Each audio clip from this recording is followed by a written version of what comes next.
हरे कृष्णा केशवाय नमः नारायणाय नमः माधवाय नमः गोविंदाय नमः विष्णवे नमः मधुसूदनाय नमः त्रिविक्रमाय नमः वामनाय नमः श्रीधराय नमः ऋषिकेशाय नमः पद्मनाभाय नमः दामोदराय नमः அடியார் பெருமக்களுக்கெல்லாம் நமஸ்காரமும் ஆசீர்வாதமும். இன்றைய தினம் பூர்வாங்க பணிகளாக நாளைய வீதி உலா கிருஷ்ணர் வரதை முன்னிட்டு இன்றைக்கி பூர்வாங்க பணிகளாக சுவாமிக்கு ஒரு அபிஷேகம், மனசு நிறைஞ்ச திருவடி பிரார்த்தனை. இந்த கிருஷ்ண கைங்கரியத்தில் ஈடுபட்டிருக்கிறா எல்லாரும் ஆயுள் ஆரோக்கியத்தோடு திடகாத்திரமாக இருந்து கிருஷ்ணன் அவளுக்கு பக்கபலமாக இருந்து எந்த குறையும் இல்லாமல் அவளுக்கு முடிச்சு கொடுக்கணும் அப்படிங்கிறது தான் பூர்வாங்கத்தோட சங்கல்பம். இந்த வேலை சிரமங்களுக்கு நடுவில் சில பேர் ஒத்தருக்கொத்தர் அந்நுண்ணியம் அதிகம் காரணத்தால், அக்கறைகள் அதிகம் காரணத்தால் சிலர் ஒத்தருக்கொத்தர் கோவப்பட்டுக்கலாம். அதெல்லாம் மன்னிச்சு பாகவதாள் ஒத்தருக்கொத்தர் மன்னிச்சுண்டு பூர்வாங்க காரியத்தில் ஒரு சங்கல்பம் எடுத்துக்கணும்.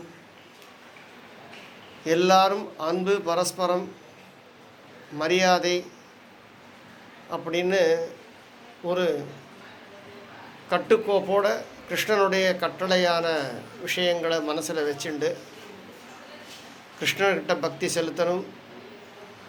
பக்தி அப்படிங்கிறது மனசுக்குள்ளே அன்பு நிரம்பணும்.